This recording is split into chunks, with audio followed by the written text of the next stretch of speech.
समित्सुमना बोध्यस्मे शुचा शुचा सुमतिं राशिव स्वाहा आदेव देवान्यजथा जपक्षि सखा सखेन् सुमना आजक्षग्ने।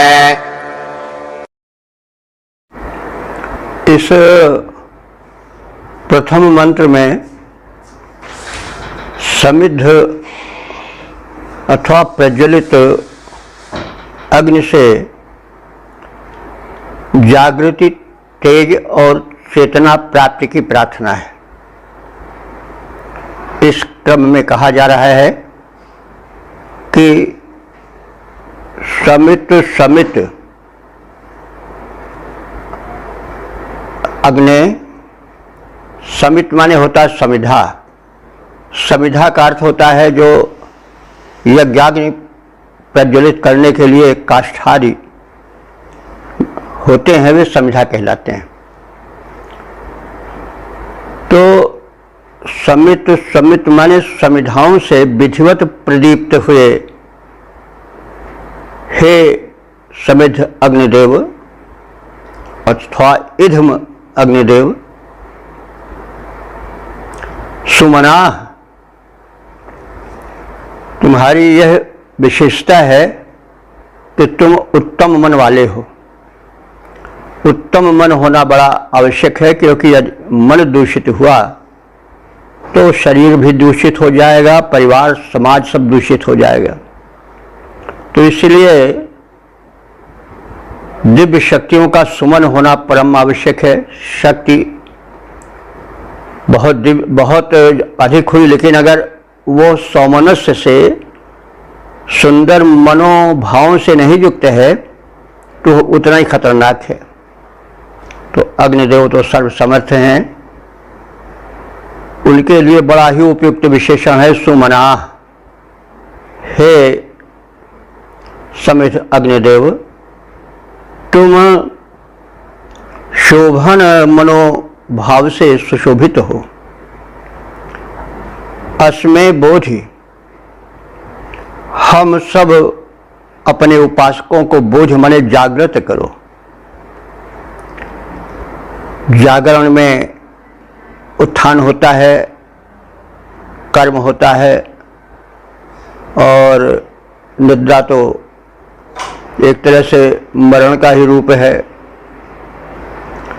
सोना और मरना लोग बराबर कहते हैं, तो जागरण में ही तो कर्म हो पाता है। तो प्रथम आवश्यक है कि हे देव, हमें कर्म क्षेत्र में आगे बढ़ने के लिए जागृत करो, चैतन्य बनाओ। शुचा शुचा, तुम अत्यंत पवित्र तेज से तेजस्वी बने हो, तुम्हारा तेज भी पवित्र है। वस्वः सुमतिम राशि, आपसे प्रार्थना है कि वस्व कहते हैं धन, वसु माने धन होता है, बहुवचन हो गया वस्वः, वस्वः। तो हमें धन के विषय में सुमतिम राशि, उत्तम बुद्धि प्रदान करो। धन तो सभी चाहते हैं, लेकिन धन के विषय में उत्तम बुद्धि होनी चाहिए, क्योंकि धन जितना उत्तम होता है उतना जीवन सुखी होता है, और धन जितना ही अधम होता है, दुर्बुद्धि से युक्त होता है, उतना खतरनाक होता है। हम ऐशो आराम कर रहे हैं तो भले तत्काल सुख मिल रहा हो, लेकिन बाद में वो रोग, शोक और मरण के समीप ले जाने वाला होता है आराम तलबी जीवन। इसलिए श्रम की भी आवश्यकता होती है, और श्रम ऊर्जा से होता है। तो हे समिद्ध अग्निदेव, तुम हमें उत्तम धन प्राप्ति के लिए सुमतिम राशि, श्रेष्ठ बुद्धि, सद्विचार राशि माने प्रदान करो। देव, हे दिव्य गुणों से युक्त प्रकाशमान अग्निदेव, देवान यजथाय वक्षि, देवान माने उन अन्य प्रकाशक दिव्य शक्तियों को जो कि सृष्टि के संचालन के सूत्र हैं, अंग हैं, उनको तुम यजथाय माने यज्ञ के लिए हमारे इस यज्ञ भूमि पर वक्ष माने बुलाकर लाओ, क्योंकि तुम जो हो वो होता हो देवदूत हो। अग्नि, हे अग्निदेव, सखा असि, तुम मित्र हो, तो मित्र हमारे भी हो और मित्र देवों के भी हो। तुमसे मैत्री संबंध है सबका, तुम सबके सहायक हो। मित्र वह है जो प्रत्येक परिस्थिति में सहायक हो, सुख में दुख में कहीं साथ न छोड़े। वे तो कुमित्र हैं, अस कुमित्र परिहरे भलाई, वो तो न रहे तभी अच्छा है। क्योंकि मित्र की परिभाषा, सन्मित्र की परिभाषा हुई है चारों ओर। संस्कृत साहित्य में इस प्रकार से हुई है कि मित्र वह है जो पापान निवारयति, पापों से दूर करता है, पाप कर्म होने से अपने मित्र को बचाता है। यो जयते हिताय, जिन कर्मों से हित साधन होता है उसमें वो जोड़ देता है, लगा देता है। और गुह्यम च गुहति, मनुष्य है यदि कोई ऐसी बात है जो कि छिपाने योग्य है, उसके द्वारा हो गई है भूल चूक में, तो उसको गुहति माने छिपाता है। आजकल ऐसे लोग हैं, बहुत पाए जाते हैं कि भेद जान लेते हैं और उसके बाद फिर चारों ओर उसका दुष्प्रचार करते हैं, करे वो तो कहने को ऐसा है लेकिन है ऐसा ऐसा वैसा, तो ऐसी तैसी करने लग जाते हैं। तो जो सन्मित्र होता है वो गुह्यम च गुहति, यदि कोई मित्र के जीवन में छिपाने योग्य बात है तो उसको छिपाता है। और गुणान प्रकटी करोति, जो उसमें गुण है उसको चारों ओर प्रकट करता है, उसकी प्रशंसा करता है। और आपद गतम न जहाती, जब आपत्ति काल होता है तो न जहाती माने त्यागता नहीं है।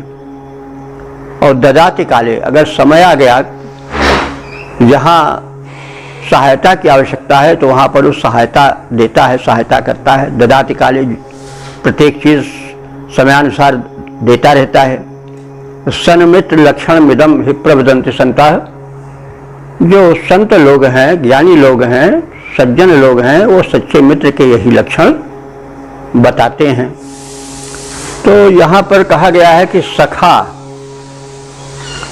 तुम सखा हो, यानी कथित गुणों से युक्त हो, और सखा हमारे भी हो और देवों के भी हो। तो इसलिए सुमना, आप हमारे विषय में फिर सुमन माने सुंदर मन वाले, उत्तम परिष्कृत चेतना वाले बन जाओ, यानी हम पर कृपा दृष्टि रखो, हम पर मनोनुकूल बनकर उतरो। तो सखी ने यक्ष, और जो तुम्हारे मित्र देवगण हैं उनको यक्ष माने बुलाकर सत्कृत करो हमारे इस कर्म क्षेत्र में, यज्ञ भूमि पर। तो हे अग्निदेव, समिधाओं से विधिवत प्रदीप्त होकर उत्तम गुण वाले तुम हमें जागृत करो। हे समिध अग्नि, तुम हमें चैतन्य बनाओ, स्वयं चैतन्य हो और हमें भी चैतन्य बनाओ। अत्यंत पवित्र तेज से तुम युक्त हो, हमें भी युक्त करो। तेजोसी तेजोमय थे, ओजोसी ओजोमय थे। असदो मां सदगमय, तमसो मां ज्योतिर्गमय, मृत्योर्मा अमृतम गमय। तो तुम अत्यंत पवित्र तेज से युक्त हो, हमें भी पवित्र बनाओ, तेजस्वी बनाओ। और धन के विषय में हमें परिष्कृत उत्तम विचार दो, ताकि हम ऐसे धन एकत्र करें जिससे कि जीवन धन्य बने। देवों को यज्ञ के लिए बुलाकर लाओ। हे अग्निदेव, तुम देवों के सखा हो, हम सब के भी सखा हो, हितैषी हो। उत्तम प्रसन्न मन से अपने मित्र देवताओं को हमारे यज्ञ स्थल पर बुलाकर लाओ और उन्हें सत्कृत करो। इसका पद रूपांतरण देखें। विधिवत जागृत हुए अग्नि तुम, जागृत हमें बनाओ। विधिवत जागृत प्रदीप्त हुए अग्नि देव तुम, जागृत हमें बनाओ। धन विषयक उत्तम विचार दे, संस्कार शुभ लाओ। देवों के तुम सदा, देवों के तुम सखा, यज्ञ में सादर उन्हें बुलाओ। पूजन यजन करो देवों का, सत्कृत करो कराओ। ओम। वेद प्रेमियों, सुधी श्रोताओं, संप्रति हम सब ऋग्वेद के तीसरे मंडल के चौथे सूक्त के दूसरे मंत्र की व्याख्या में प्रवेश करने जा रहे हैं। मंत्र दृष्टा ऋषि हैं विश्वामित्र, गाथिन देवता हैं तनूनपात अग्निदेव और छंद है त्रिष्टुप। विषय है तनूनपात अग्नि, हम सबका जीवन यज्ञ सफल करें। अब संबंधित मंत्र का सर्वप्रथम सस्वर पाठ हो जाए। यं देवा शस्त्ररहन्नायजन्त दिवे दिवे वरुणो मित्रो अग्निः सेमै यज्ञं मधुमन्दं कृधेनस्तनो नपाद्घृतयो निम्विदन्तम्। इस दूसरे मंत्र में तनूनपात रूप अग्निदेव की महत्ता का कथन है और उसके पश्चात उनसे ऊर्जा की याचना है। तो तनूनपात अग्नि का स्वरूप जान लें। तनूनपात का होता है अर्थ कि जो तनून माने शरीरों को, पात माने पतन से रक्षित करे। तो अग्नि ही एक तत्व है जो कि शरीर में व्याप्त है, अग्नि विशेष है जो कि जठर में, उदर में जठराग्नि बनकर स्थित है, ऊष्मा बनकर पूरे शरीर में रक्त संचार के साथ तैर रहा है और शरीर को सुरक्षा देता है। तो यह तो हम सब जानते हैं कि जब तक शरीर में ऊर्जा रहती है, तेज रहता है, जब तक अग्नि तत्व प्रबल रहता है, तब तक रोग शोक नहीं आते, क्योंकि वही इम्यूनिटी पावर है। कहा जाता है कि 90 सेंटीग्रेड पर पानी खौल जाता है और शरीर में तो 99 से कुछ ऊपर ही ताप रहता है। और यह भी हम सब जानते हैं कि वातावरण में, वायुमंडल में शरीर के शत्रु असंख्य जीवाणु तैरते रहते हैं जो कि अदृश्य हैं। वे श्वास प्रश्वास से शरीर में जाते रहते हैं। तो शरीर में अग्नि का इतना संतप्त रूप रहता है, इतना ज्वलनशील रूप रहता है कि वे उन कीटाणुओं में से अधिकांश कीटाणु उसी में भस्म हो जाते हैं। अगर वो अग्नि की तेजी न होती तो हम सब नित्य कीटाणुओं के शिकार होकर जो है मृत्यु के निकट जाते, बीमार रहते, अस्वस्थ रहते। तो इस प्रकार से ये अग्नि का तत्व जो शरीर में निवास करता है, जठरांगी रूप में और ताप रूप में हमारा रक्षक है, इसीलिए उसको तनूनपात कहा जाता है। हमें अग्नि के इस रूप पर विशेष ध्यान देना चाहिए। हमारा दुर्भाग्य है अथवा अज्ञान है अथवा आलस्य है, कुछ भी कह लें, कि हम लोग दवा की ओर दौड़ते हैं, लेकिन स्वास्थ्य क्यों बिगड़ता है, क्यों बनता है, इसके विषय में जागरूक नहीं रहते हैं। डॉक्टरों के घर में लंबी कतार में खड़े होकर के, लंबी फीस दे करके अपना कर्तव्य पूरा समझ लेते हैं और जीवन भर बीमार ही बने रहते हैं। तो ये सब समझ करके इस भूमिका में हमें तनूनुपात अग्निदेव को देखना चाहिए। ऋषि ने इनकी महत्ता को पहचाना, संदेश दिया।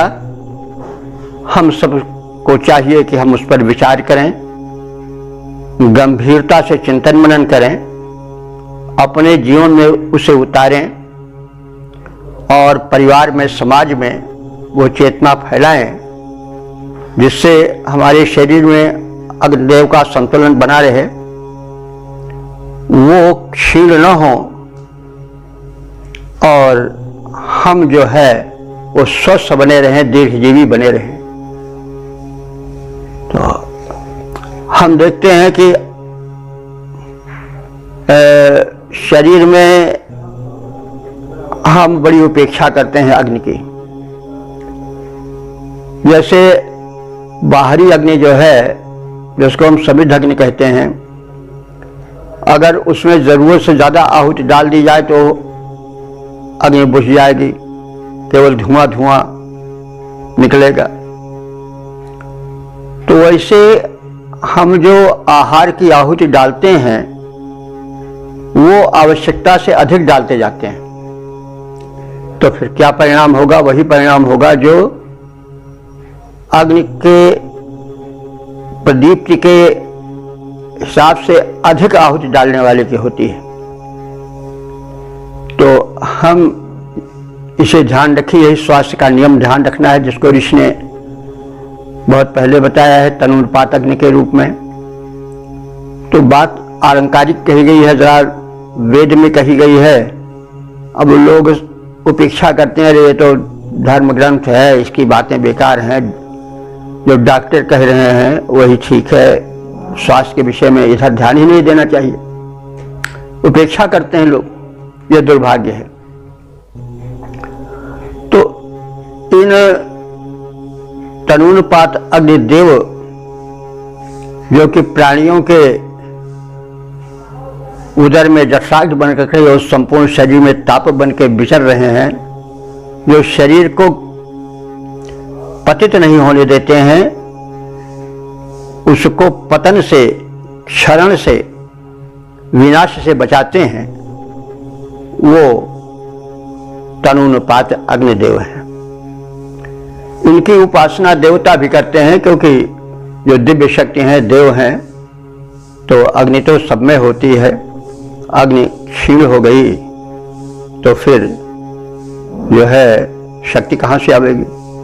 तो पहले बताया गया है कि अग्निदेव जो हैं वो देव सेव्य हैं, और जो दिव्य देवता हैं वरुणः, मित्रः, अग्निदेवासः, जो वरुण, मित्र और अग्नि आदि देव हैं, वे भी इनकी उपासना करते हैं। इनकी जो जठराग्नि बनकर या ताप बनकर शरीर में तनूनुपात रूप में स्थित हैं। यम माने जिसको दिवे दिवे माने दिनों दिन, प्रतिदिन, अहनति दिन में 3 बार आयजनते, जो देव लोग हैं वो भी पूजा करते हैं। तो जो दिव्य पुरुष हैं, ज्ञानी, देखिए देव ज्ञानी को भी कहा जाता है, क्योंकि वो प्रकाश देते हैं, पथ प्रदर्शन करते हैं। तो जो ज्ञानी हैं, देवतुल्य पुरुष हैं, वो भी जो है तनूनुपात देव जो अग्नि के ही एक रूप हैं, जठराग्नि रूप में विराजमान हैं, उनकी सेवा करते हैं। सेवा करने का क्या मतलब हुआ कि जो उन अग्निदेव के विकास में, स्थायित्व में सहायक हो, वही कार्य सेवा है। उनका कोई पैर थोड़े दबाना है। तो ऐसे अग्निदेव न माने हमारे घृत योनि माने घृत से जीवन पाने वाले यज्ञों में देवताओं को बुलावें और उसे मधुमंतम कृत उस हमारे यज्ञीय जीवन को अथवा यज्ञों को मधुर बना दें। मधुर बनाने का मतलब हुआ कि आनंद से भर दें। तो वरुण, मित्र, अग्नि आदि देव प्रतिदिन दिन में 3 बार जिस तनुनुपात नामक अग्निदेव का पूजन करते हैं, उन्हें चैतन्य बनाए रखते हैं, जठराग्नि को और ताप को संतुलित रूप से विकसित किए रहते हैं। वे ही तनुनुपात देव जो घृत से नवजीवन पाकर यज्ञ में बढ़ते हैं, हमारे शरीर में जो जठराग्नि बनकर स्थित हैं और जिन्हें एक सीमित मात्रा में, संतुलित मात्रा में घृत की अथवा चर्बी की, फैट की आवश्यकता होती है और उससे शक्ति भी बढ़ती, ऊर्जा भी बढ़ती है, लेकिन सबको संतुलित मात्रा में सेवन करना चाहिए। तो ऐसे देव जो घृत से जीवन पाकर यज्ञ में बढ़ते हैं और जो देवों की सेवा करते हैं, वे ही जो तनुनुपात देव हैं, वो हमारे जीवन यज्ञ को मधुर बनावें, स्वास्थ्य से, सुख से, संपन्नता से परिपूर्ण करें। पद रूपांतरण है अग्नि तनुनुपात तन रक्षक, अग्नि तनुनुपात तन रक्षक जीवन ज्योति जगाते, दिन में 3 बार देवों के द्वारा पूजा पाते। जो विकास पाते हैं सिंचित हो करके घृत द्वारा मधुर बनावे, वे सुर सेवक जीवन यज्ञ हमारा। ओम वेद प्रेमियों, सुधी श्रोताओं, संप्रति हम सब ऋग्वेद के 3रे मंडल के 4थे सूक्त के 3रे मंत्र की व्याख्या में प्रवेश करने जा रहे हैं। मंत्र दृष्टार्ष विश्वामित्र गाथिन। देवता हैं इडह और छंद है तष्टुप। तो अग्नि के जो एक दूसरे रूप हैं इड, वे हमारे जीवन को सत प्रेरणाओं से भर दें। यही विषय है जिसको कुछ विस्तार देकर के मंत्र में कहा गया है। अब संबंधित मंत्र का सर्वप्रथम सस्वर पाठ हो जाए। प्रदेधिधर विश्वमाराजिगादिहोतारभिलः प्रथमं यजध्यै, अच्छानमाभिर्वृषभं वन्दध्ये स देवान्यक्षदिशितादितीजान। इस तीसरे मंत्र में जो अग्निदेव हैं, उनका एक प्रारूप है इड। तो एक वस्तु के कई भेद होते हैं और भेद के अनुसार नाम रख दिया जाता है, तो बड़ा सामान्य है। एक ही वस्तु अनेक रूपों में संबोधित होती है, समय के अनुसार, स्थिति के अनुसार, संबंधों के अनुसार। एक ही व्यक्ति कहीं पिता है, कहीं पुत्र है, कहीं भाई है, कहीं पति है, कहीं सेवक है, कहीं स्वामी है। इस तरह से अनेक रूपों में व्यक्तित्व बटा रहता है, उसका अनेक रूपों में संबोधन किया जाता है और सभी संबोधन अपने स्थान पर ठीक हैं, इसमें झगड़े की आवश्यकता नहीं है। उन विभिन्नताओं के कारण भिड़ जाना मतलब बुद्धि की कमी ही कही जाएगी। तो इसलिए बुद्धि को बड़ा ही चैतन्य होना चाहिए।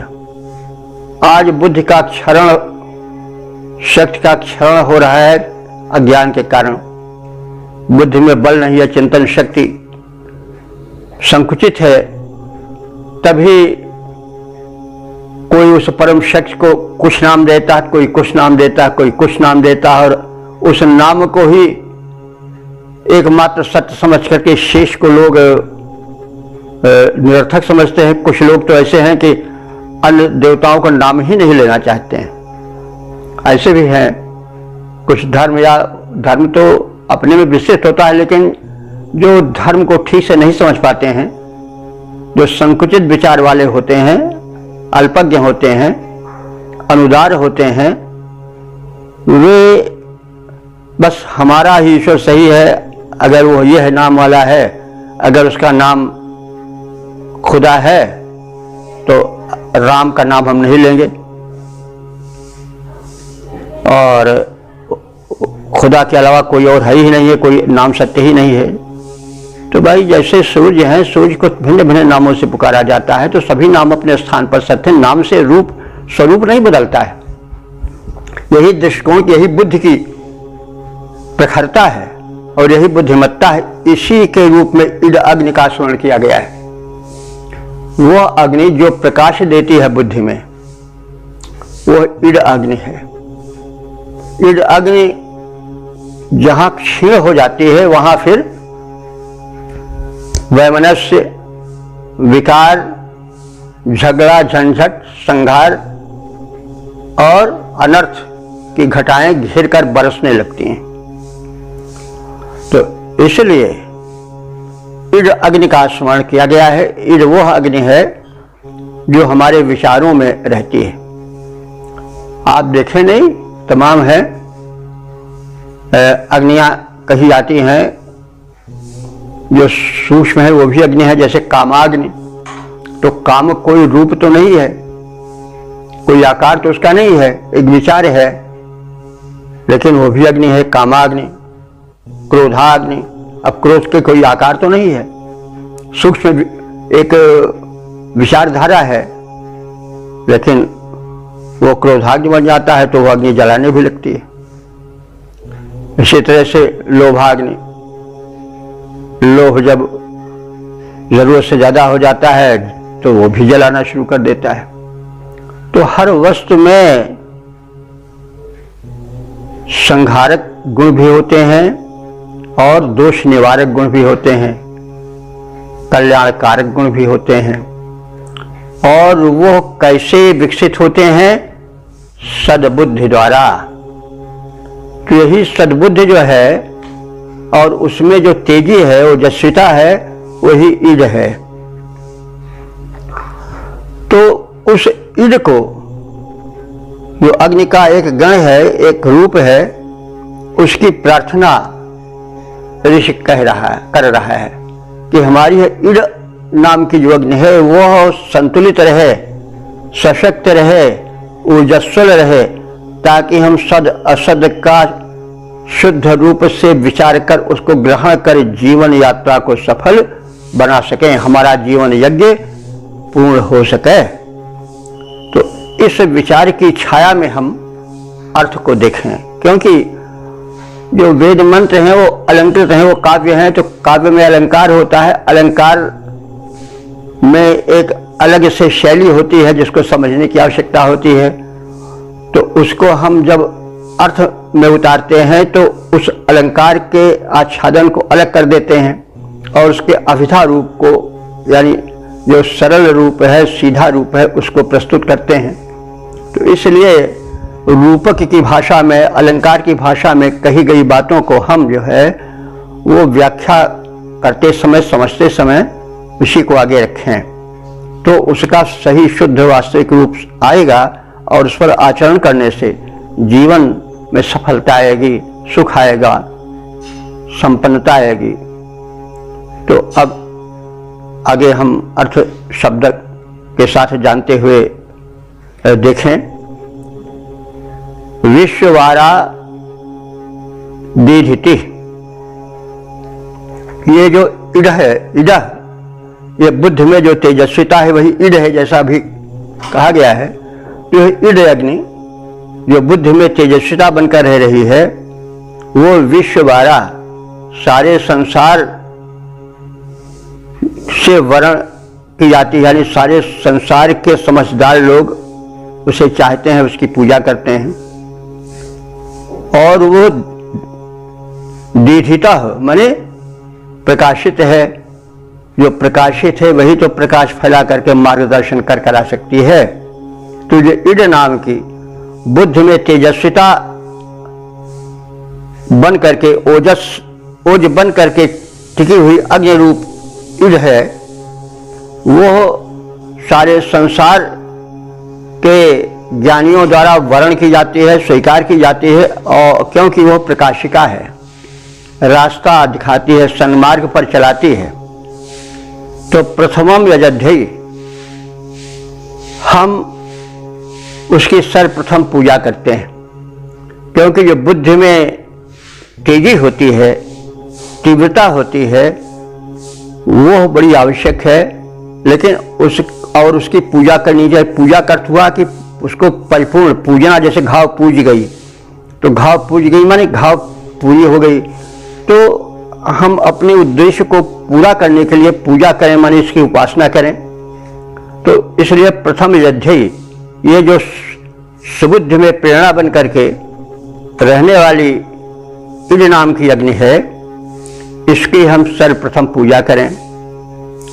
और इसके लिए हम होतारम प्रजगाति, अग्नि का एक रूप होता है, क्योंकि दिव्य शक्तियों का वह आवाहन करती है, इसलिए अग्नि का एक रूप होता है, देवावाहक एक रूप है।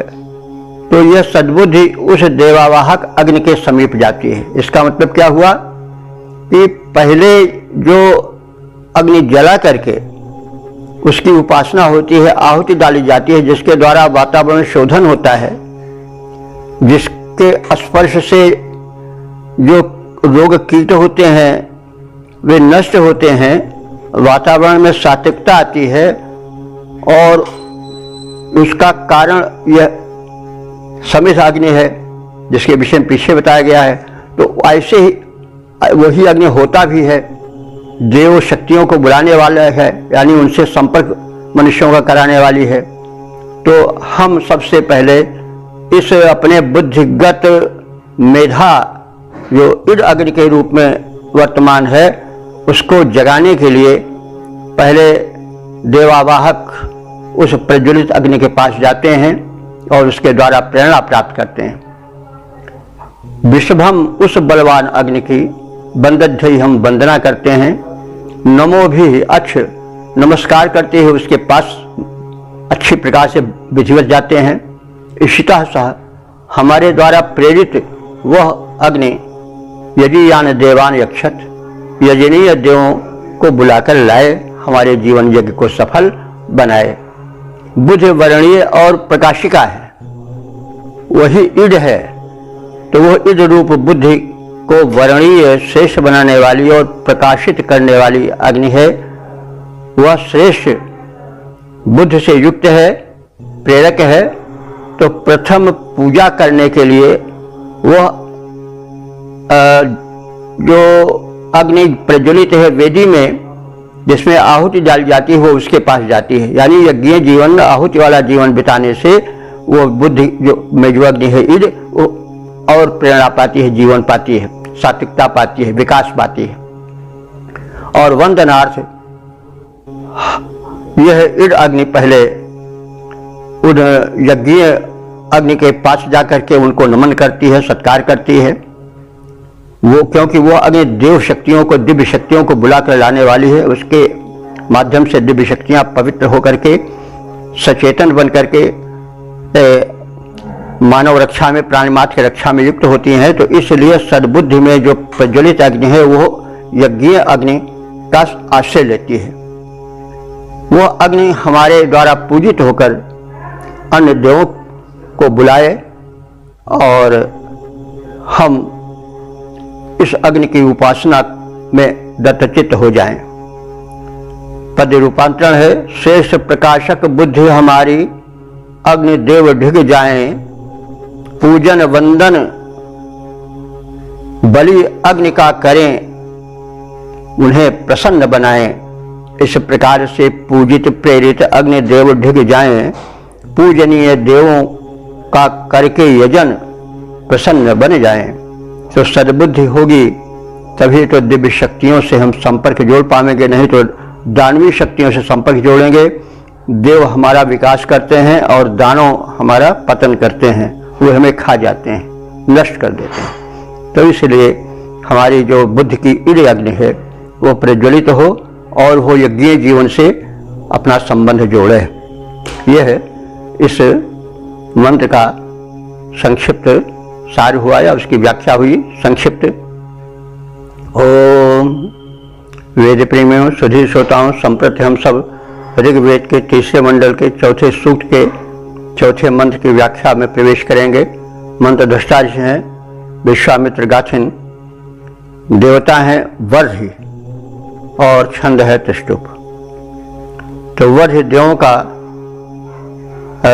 आसन बनकर हमारे यज्ञीय जीवन को सफल करे, यह विषय है जिसकी व्याख्या आगे मंत्र में होगी।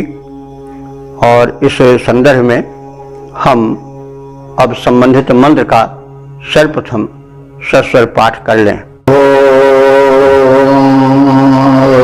ऊर्ध्वा अंगात्वरध्वरे अकार्योर्ध्वा शोचेंषि प्रस्थिता रजांसि दिवो भानाभान्यसा दिहोता अस्त्रणे महि देवव्यथा विभर्हिः। इस चौथे मंत्र में आपरी सूक्त के अंतर्गत यज्ञ के जो साधक द्रव्य हैं, अंग उपांग हैं, उनमें भी देवत्व की स्थापना की गई है। और यह हमारे वैदिक जीवन और सनातन जीवन का आधार है कि हम सृष्टि के प्रत्येक कण को उपयोगी और जीवन यज्ञ को सफल बनाने वाला मानते हैं। और यही दृष्टिकोण का विस्तार है, यही मानवता का सार है कि हम संकुचित दृष्टिकोण से हट करके जो कण कण में व्याप्त परम शक्ति का स्वरूप है उसको सूक्ष्मता से पहचाने। ज्ञान जो है वह एक दीप्ति है, एक ज्योति है, और जब अज्ञान छा जाता है, कहने का मतलब यह है कि अज्ञान वह विचारधारा है जो सत्य से हमको दूर ले जाती है। तमाम ऐसे बुद्धिमान हैं जो कि माने तो जाते हैं लौकिक दृष्टि से बुद्धिमान, लेकिन पारलौकिक दृष्टि से, वास्तविक दृष्टि से वे मूर्ख ही हैं। तो इस तुलसीदास जी ने कहा है ना कि उमा जराम चरण रथ गत काम मद क्रोध निज प्रभु में देखें जगत कहिसन करें विरोध। तो विरोध होता है जबकि अज्ञान होता है, तो नहीं तो फिर चारों ओर सा सा सा सा जगत सकले कोयम अद्वैतवादा। जब एक दृष्टिकोण होता है तो चाहे वो प्रेमिका में हो, मेघदूत का है, फिर वही सा सा सा सा जगत सकले, हमको तो वही दिखाई पड़ रही है चारों ओर। फिर यह अद्वैतवाद क्या है? एकत्व आ गया विचार में। जब विकार में एकत्व आ जाता है तो सारे संघर्ष समाप्त हो जाते हैं स्वतः। द्वैत ही दुख का मूल है। जब हम एक को दूसरे से भिन्न, किसी को शत्रु, किसी को मित्र, किसी को मध्यस्थ मान लेते हैं, तो ही वही से दुख की परंपरा प्रारंभ हो जाती है। तुलसीदास जी ने भी कहा शत्रु मित्र मध्यस्थ तीन ये मन कीन्हे बरियाई, त्यागन गहन उपेक्षणीय अरिहाटक तृण कीनाई।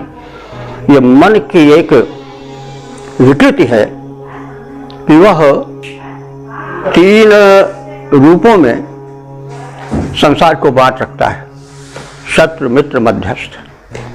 तो अब हम इस यज्ञ जो जीवन को पवित्र बनाने वाला है उसमें प्रयुक्त होने वाले व्रत के संदर्भ में मंत्र की व्याख्या करेंगे। वर्ष कहते हैं कुश को।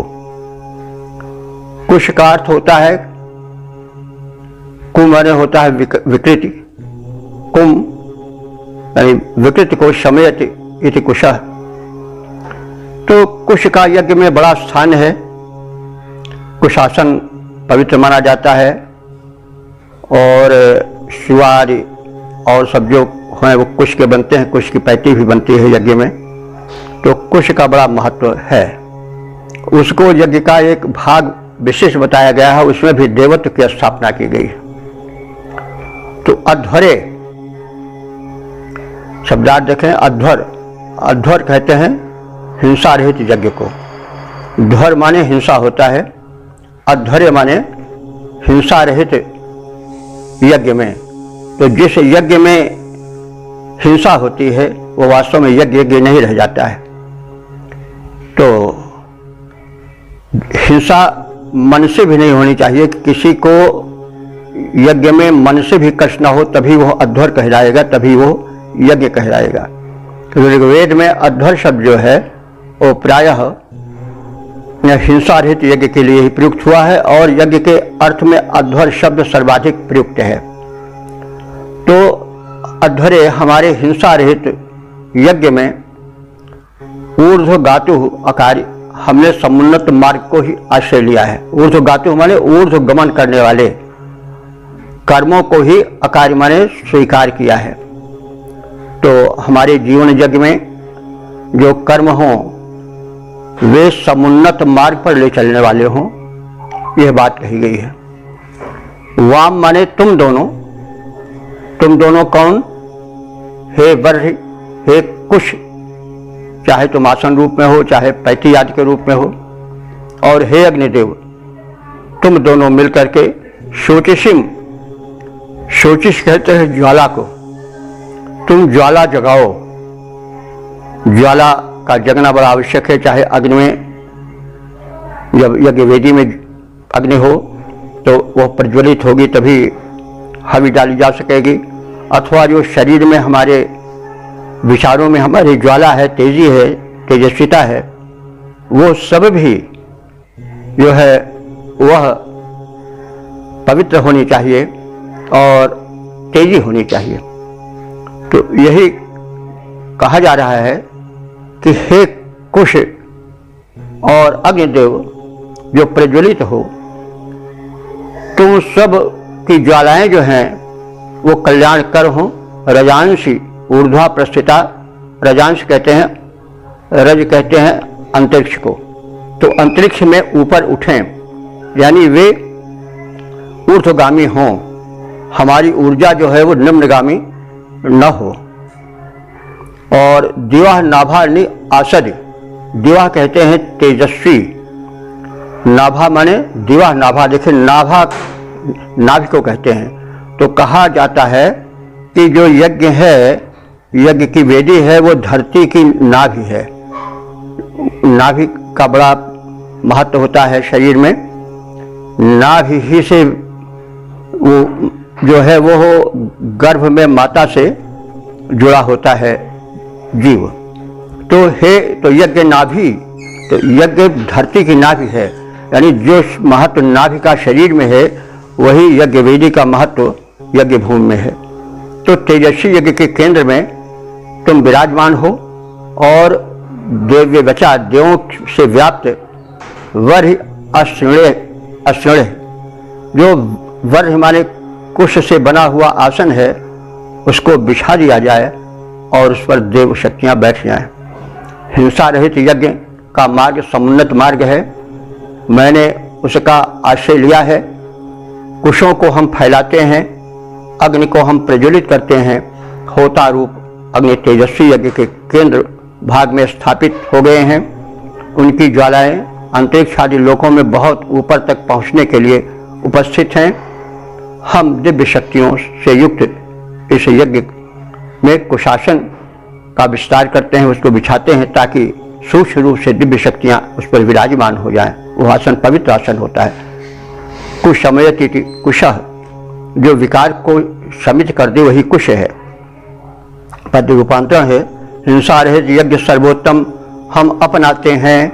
अग्निदेव को केंद्र भाग में हम बैठाते हैं। अंतरिक्ष में ऊपर जाने को आतुर ज्वालाएं, दिव्य शक्ति संयुक्त यज्ञ भू पर हम कुशा बिछाएं। ओम वेद प्रेमियों, सुधीर श्रोताओं, संप्रति हम सब ऋग्वेद के 3 मंडल के 4 सूक्त के 5वें मंत्र की व्याख्या में प्रवेश करने जा रहे हैं। मंत्र दृष्टा ऋषि हैं विश्वामित्र, और जो देवता है वो देवीर द्वार हैं और छंद है त्रिष्टुप। अब संबंधित मंत्र का पाठ हो उसके पूर्व हम इसके शीर्षक को जानें। दिव्य यज्ञ द्वार से देवगढ़ यज्ञ भूमि पर पधारें। अब संबंधित मंत्र का सर्वप्रथम सस्वर पाठ हो जाए। सप्तहोत्राणि मनसा वृणाना इन्वन्तो विश्वम् प्रतिजन्रतेन नृपेशसा विदधेषु प्रजाता अभी एवं यज्ञम् विचरन्त पूर्वेः। इस 5वें मंत्र में जो है वो यज्ञ भूमि पर बने द्वारों, जिसको देवी द्वार कहते हैं, जिनसे देवगण प्रवेश करते हैं,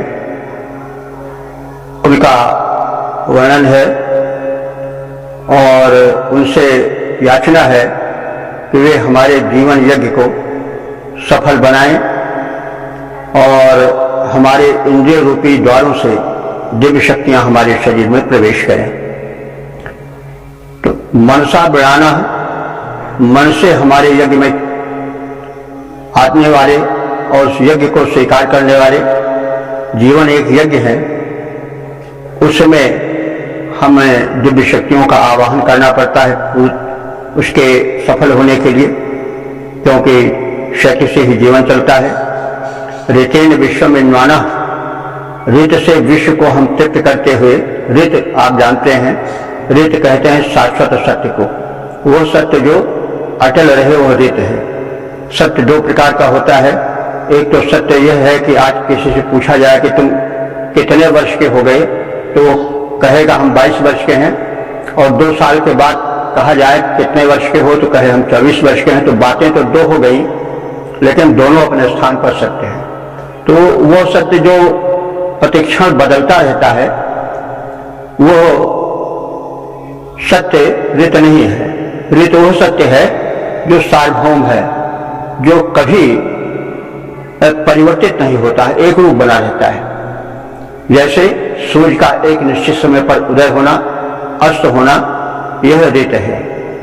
उसी तरह से बिजली है, कुचालक और सुचालक होते हैं। बिजली जैसे आज 1000 साल पहले सूखे काष्ठ में नहीं आती थी, वैसे आज भी नहीं आती है।